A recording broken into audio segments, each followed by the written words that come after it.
My stepsister ran off with my fiancé a week before the wedding, sending me postcards for months afterward. But karma is a wonderful thing. I'm 28 years old and I was engaged to my college boyfriend about 4 years ago. We were together all through college and then got engaged when we were 23. We were engaged for a year, but a week before our wedding, he left with my stepsister. My ex-fiancé Greg, who is 28, and my stepsister Melissa, also 28, ran off a week before we were supposed to get married. They didn't leave anything behind except for a letter for me. In the letter, Greg said that he had started an affair with Melissa a couple of months after we got engaged. He said he realized he couldn't marry me because it wouldn't be fair to any of us, especially Melissa, since they were the ones who were truly in love. He wrote that he believed the universe just used me to lead him to his true love. So, he couldn't stay with me and pretend we would have a happy future together. That was it. They left and I didn't see them again until recently. Greg's parents covered the entire cost of the wedding and I didn't have to pay a cent because they were so embarrassed by what their son had done. But that was pretty much the last interaction I had with his family since we didn't really have anything else to talk about. My family, however, was beyond mortified. My parents were furious and my dad had actually started looking into hiring a private detective so he could track down where the two of them were and bring them back home for answers. Just so you know, my dad is actually my stepfather, but he's been my dad since I was really little, and I've always treated him as such. For me, he's my only father since I've never met my biological father. My bio dad left our family shortly after I was born and my mom never saw him again since he had signed away his rights to me and they were never married anyway. She then married my dad when I was 8 years old. Melissa and I used to go to the same school and that's how our parents met. But for some reason, Melissa decided that she didn't like me and then went on to treat me terribly for the next few years. She was a bully in the truest sense of the word and she and her friends constantly picked on me when we were in school. She wouldn't even stop when we got home and kept looking for opportunities to make me feel bad. I complained to my parents several times and they tried to scold her, but it wasn't enough. And she wasn't even scared of our parents. So, she kept bullying me. And my years in school were a total nightmare because of her and all her cronies. Much like my biode wasn't around, Melissa's mom wasn't around either. But that was because her mother had passed away a few years after she was born. Her mother had passed away in the middle of the night due to an epileptic episode. So whenever my mom would try to discipline her, she would say that she had no right to scold her because she wasn't her real mother. My dad tried to get her to stop bullying me, but it didn't work because she just wasn't afraid of anything. They had tried everything from scolding her to trying to talk nicely to her, but nothing would make her stop picking on me. Sometimes they would even threaten to send her away, and she would dare them to do it because she knew that they were empty threats. And this was just in middle school. Over time, she just got a lot worse. By the time we were in high school, she had picked up a bunch of bad habits and was pretty much a juvenile delinquent. She had started smoking and would sneak out of the house sometimes to go drinking with her friends, who were just as bad as she was. It wasn't until she got arrested with her friends one night for breaking into someone's house while they were drunk that our parents finally decided to send her away and get her the help that she obviously needed. After a few weeks of begging and protesting, my parents finally managed to get her to go to a rehabilitation center for troubled teens. She wasn't happy about it. But my dad had been very firm and had said that if she wanted to live with us and be a part of this family, then she would have to get better. He couldn't allow this behavior to continue and let her bother everyone else since she was becoming a menace to society. She left angrily for several years and didn't come back until we had already graduated college since she had enrolled in a school near the rehab center and was living with her aunt. I didn't see her during those years, mostly because I wasn't interested in how my biggest bully was doing. My parents visited her every weekend and asked if I wanted to tag along, but the answer was always no. Her friends started ignoring me and pretending like I didn't exist after she left, which significantly improved my high school experience since I didn't have anyone constantly bullying me anymore. Melissa had continued her education while she was in rehab and then she came back. The first thing she did was apologize to me for what she had put me through. She seemed a little calmer and I actually thought that she had changed for the better, so I forgave her anyway. We were about to leave for college in a few months, so it didn't really matter. Once we started college, I moved out and so did she. We would only come back for the holidays and she was a lot nicer to me after that. And by nicer, I don't mean that she actually behaved well towards me. I mean that she would just ignore me instead of picking on me at every opportunity she got like she used to in the past. Honestly, it was a very welcome change because I'd rather be ignored than be bullied. Our parents noticed this, but they didn't try to force us to get along or act like sisters because given our history, this was more than enough. And then I started dating Greg. And after being together for a year, I decided to bring him home for Thanksgiving to introduce him to my parents. We all got along very well. And for the first time, I noticed that even Melissa was interested in the conversation, which was a rare occurrence since she had come back from rehab. She and Greg really got along well. And after I started dating him, she started showing more interest in being friends with me and would often come up to me just to talk, which she had never done before. I didn't understand what was going on. And I had a small suspicion that maybe she liked Greg. So, I decided to ask her straight up one day if the real reason she was trying to be friends with me was because of Greg or something like that because I was paranoid. She laughed and told me that wasn't the case. But Greg had mentioned how good of a relationship he had with his siblings at our first dinner together while talking about his family, and that had made her reconsider the way she had been behaving towards me since she came back. So she was now trying to make amends and better our relationship. It had nothing to do with Greg directly, but he had definitely played a part in being the catalyst and forcing her to reflect on our relationship. She told me that she had blamed me for being sent away for a long time, but had eventually come to accept that it hadn't been my fault, and she had gotten herself into this with her terrible behavior. So, it was time for her to stop punishing me for it and start actually trying to be a part of this family. And that wouldn't be possible until she genuinely apologized to me and actively tried to work on our relationship. I'm an emotional fool, and what she told me that day really got to me. So like an idiot, I decided to forgive her and be friends with her. And I guess that's what hurt the most because she betrayed me after we were friends. After we became friends, we were on good terms for a long time and she was actively involved in the wedding preparations. I wouldn't say we were best friends, but we weren't as bad as we used to be either. While rebuilding our relationship, we would meet up at least once or twice every month and talk to each other. So by the time I got engaged, we were good. Whenever we met up at family events and stuff like that, they behaved quite normally. So, I never suspected anything because I had no reason to. Even after the engagement, they continued behaving as if nothing was going on. And not for a second did I think that maybe Greg had something going on with Melissa. It just never crossed my mind because Greg put on a really convincing act of being in love with me the whole time he was cheating on me with Melissa. And she was very convincing at pretending to be my friend, too. So, I didn't find out the truth until it was already too late and they had already left. My parents wanted to track them down and bring them back home, but I convinced them to just let it go because I just wanted to forget about everything. It was enough that the two of them had made a complete fool out of me and had run off a week before I was supposed to get married. I didn't want any more drama because I was really depressed and just didn't have the strength. I spent the next week doing nothing but working and sleeping because I wanted to avoid facing my feelings. My heart was obviously broken and I was just numb. But the worst was still coming. A couple of weeks after my supposed wedding day, I received a postcard from Melissa coming from California. But that wasn't all because she had also used a bunch of pictures of her with Greg and they looked genuinely happy. It was very obvious that she was rubbing it in my face because she even mentioned that she was sorry for the surprise before my wedding. But she obviously wasn't sorry and it was just meant to make me angry.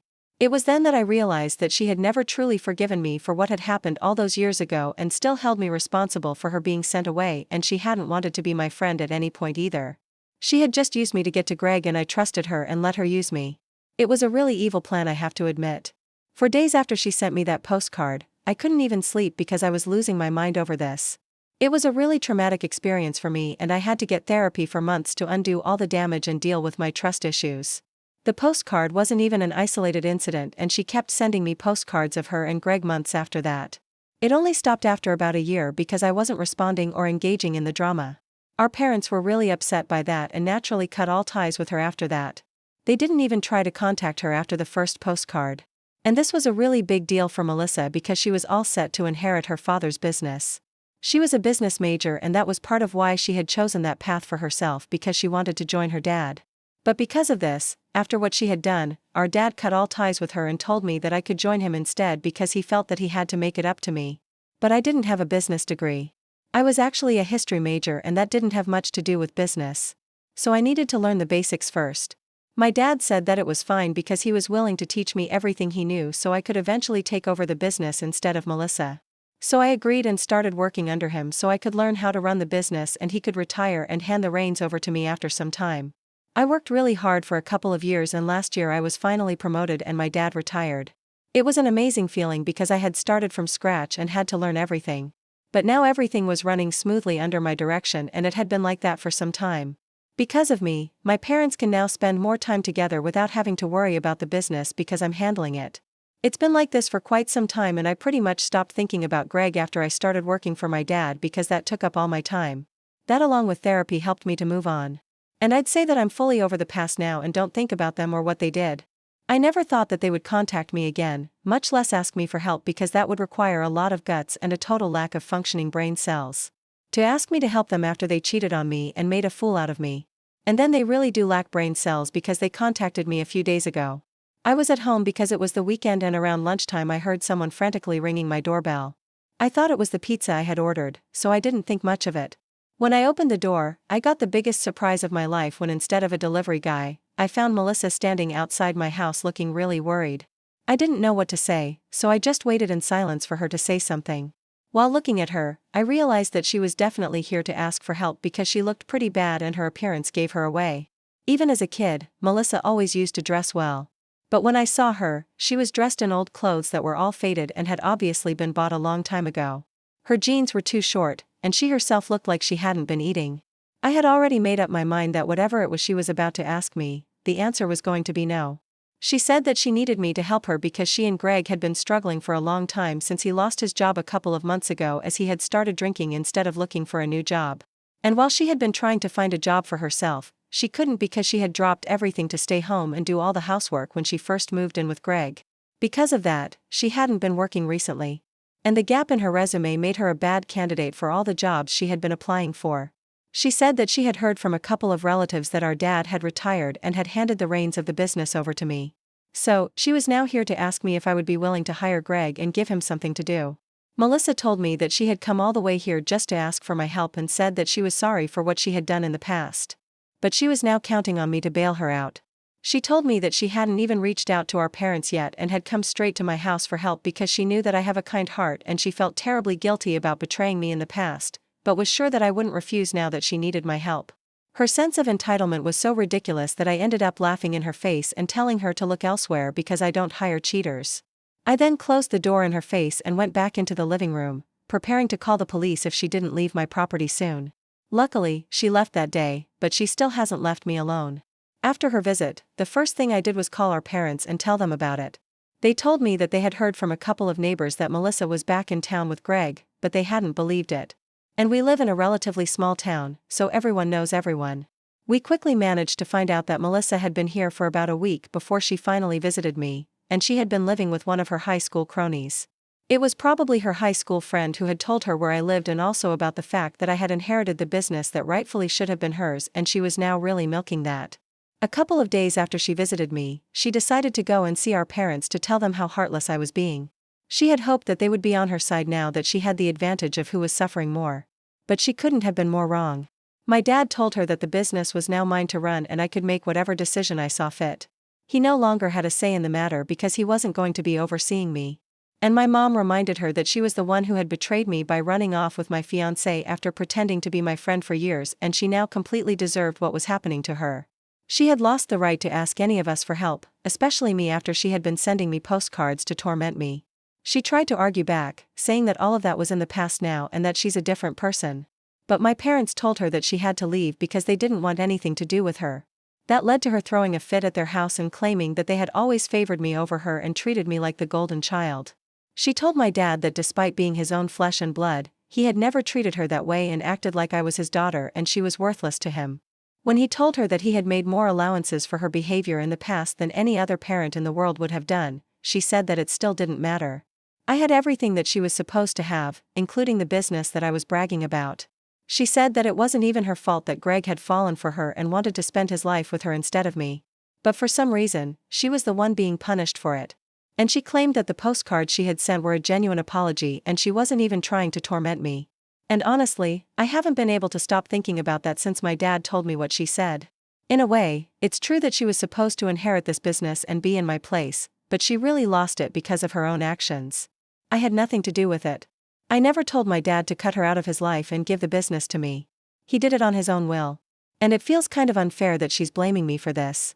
Also, what she said about me being the golden child is absolutely not true, but I can understand why she would feel that way.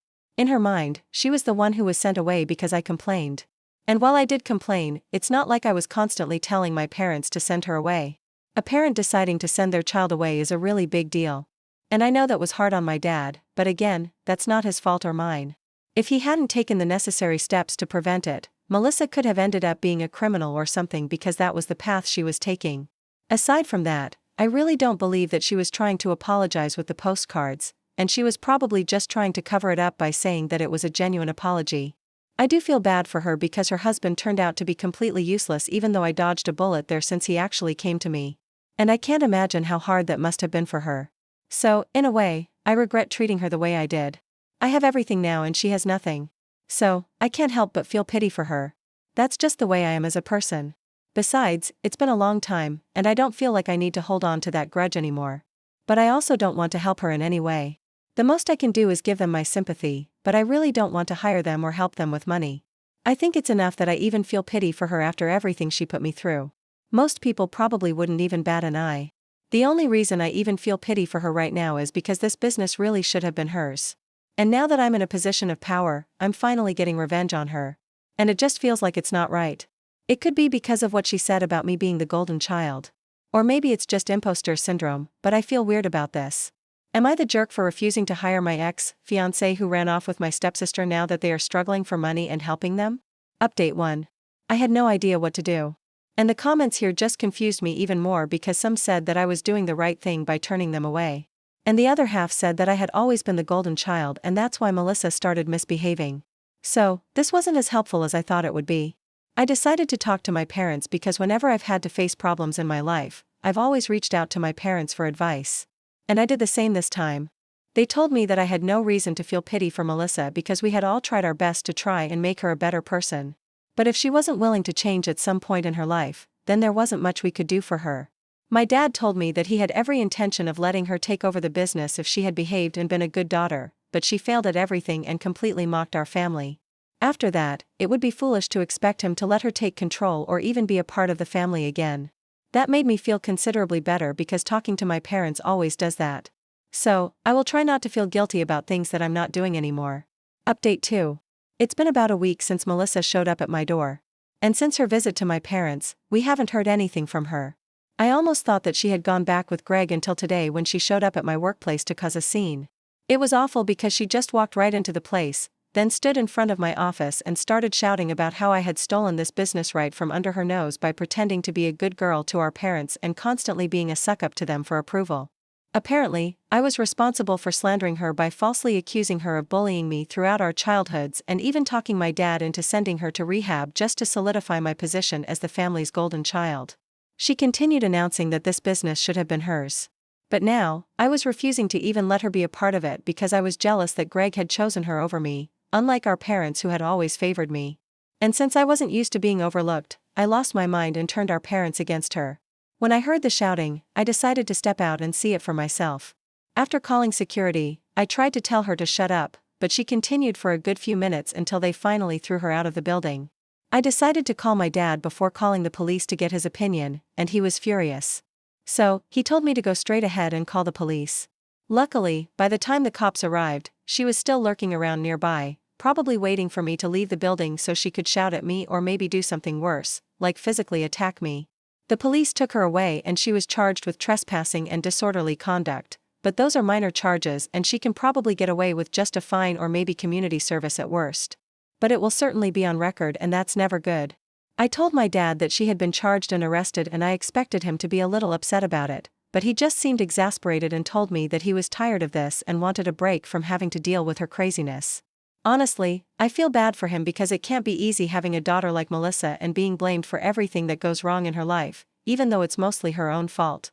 Honestly, we've all been really patient. Update 3. Well, I think Melissa has gone back to California because it's been a couple of days and we haven't heard anything from her, which is weird because we were expecting her to lash out after her arrest. But my dad asked around and he was told that a couple of people saw her heading towards the bus station the other day. So, I guess she's gone. Honestly, it's a huge relief that she's gone now because I was truly scared that she would try to do something explosive to get our attention next. And that's always bad news. I don't know what she's going to do now with the whole Greg situation because it seems unlikely that she'll get help from anyone else after this. I just hope that she finds something to do and gets herself out of this mess. And no, I'm not even being nice or compassionate right now. I have very selfish reasons for saying this, and that's because I know that if she doesn't find a way out of this mess, then she will just come back here with Greg and bother us more, and I don't want that. So, I sincerely hope and pray that she or Greg finds a job and is able to support themselves. Either way, I haven't heard from her for a couple of weeks at least, and I'm relieved that this nightmare is over. Thank you for watching. Please like and subscribe to my YouTube channel for more story like this.